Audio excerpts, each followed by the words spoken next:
Hey there. So I'm going to cook some Beyond Beef. I've been hearing a lot of things about it and, trying this vegetarian thing, salads, just eating them every single day just gets boring for me. So I said, let me try the Beyond Beef. Here's the packaging right there. I know it's backwards, right? Okay. I'm gonna do a half of a container because I'll do half now and half in another recipe. And if this one tastes bad, I don't want to use it all up in one recipe, you know? So let's see, let me change this so you can see the pan a little bit better. There you go. Okay, so I'm using a small pan. Let me move it that way. I'm gonna add a little bit of ghee. I showed you how to make ghee in another episode. About a tablespoon. That's what's recommended when I look to see how do you cook it. It says put a little bit of oil. I guess you can use olive oil, butter, or anything, but I love using ghee. So let it go around there. And actually, I better let it cool just a little bit because it was sitting here for a while I was setting up the camera. So I'm gonna turn this down a little bit. Alrighty. Okay. All right. So, I mean, quite honestly, initially in the packaging, it looked like ground beef. And then when I opened it, it looked like dog food. I mean, that's just the truth. And it kind of smelled like dog food also. So here goes. So let's get it all into the hot pan. Can you see it? Okay, I'm gonna do it down a little bit. So it says that it's gonna get brown. Oh, yeah, it is. See that? It's getting a little brown there.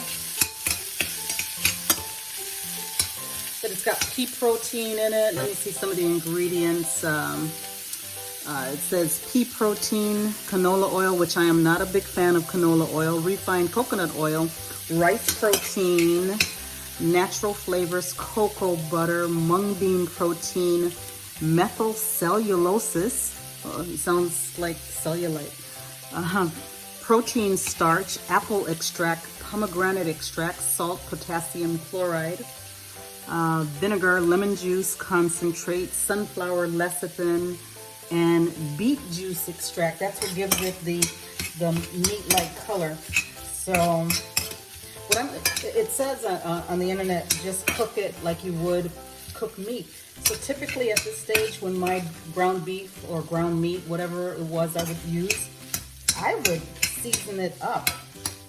I would add a little bit of salt, a little bit of pepper, but boy, should I taste it? I'm gonna taste it first before I start adding stuff.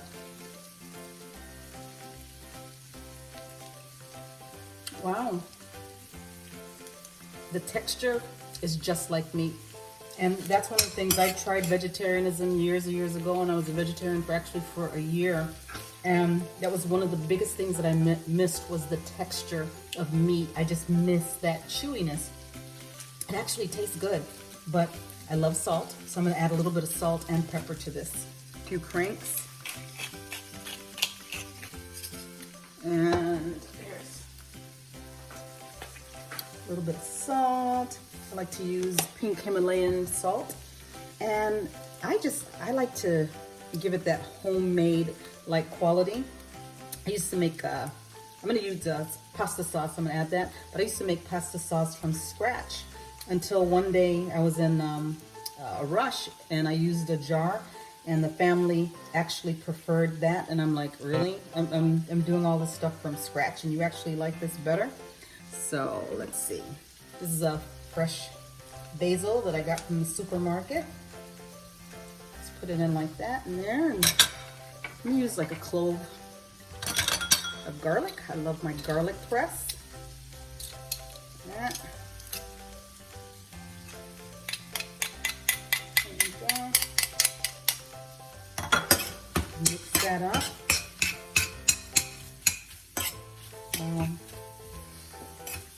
It smells really good now. It doesn't smell like dog food anymore or look like dog food. I like the browning that's happening. I'm gonna turn it up a little bit more.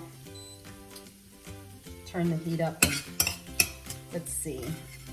Before I add my pasta sauce, I like for the ground beef which is now not meat.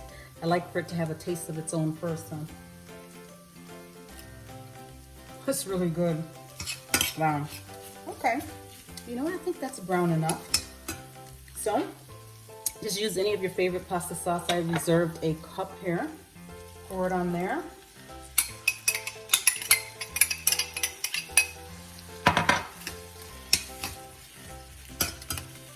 And since I have the fresh garlic in there, I would probably let it simmer for a few minutes, about 20 minutes or so, just so the flavors can absorb. Let's see. Wow.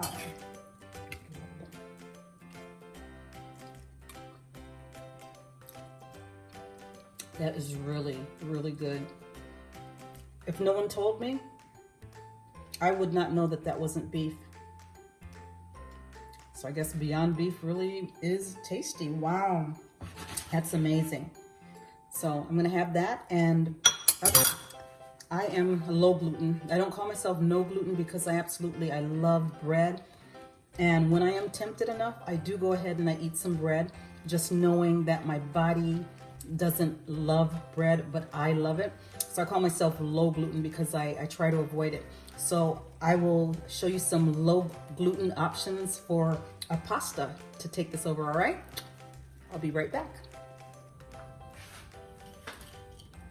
All right, so as promised, I would tell you about some gluten-free options for pasta.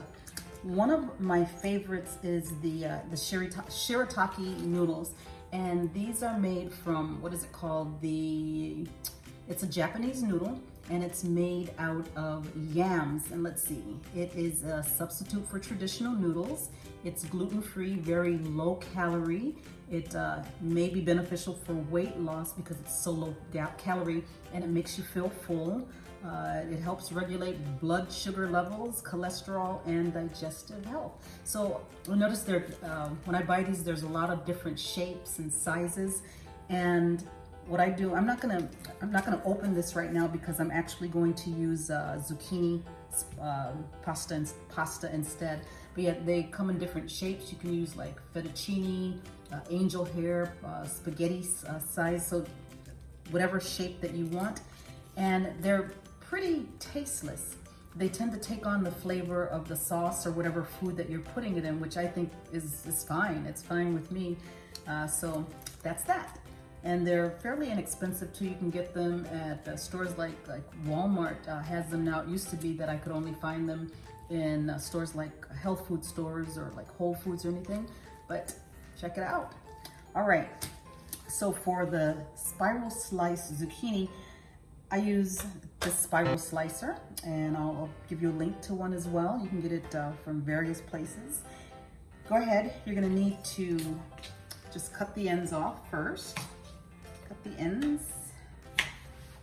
And I have a really, really nice, how easily the skin the peel just comes off like that.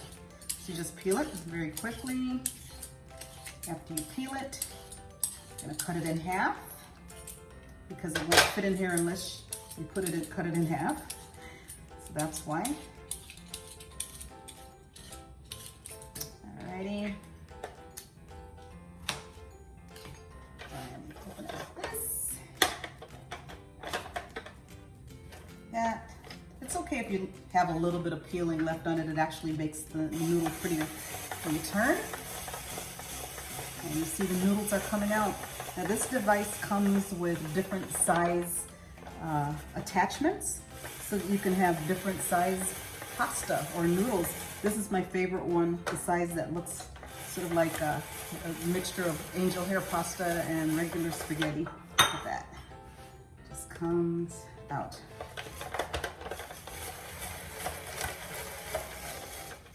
Voila! And this is what's left over. So some people take this part and they cut it up into little circles and add it into whatever you're eating, or use it as a decoration, or just eat it. It's up to you, whatever you want to do. And you have your pasta. I've seen stores starting to sell this, and it's relatively expensive when they do it for you, but as you can see, a zucchini and then just doing this, it's very, very quick. Then you just top it off with your favorite sauce and you're good to go. I'll show you.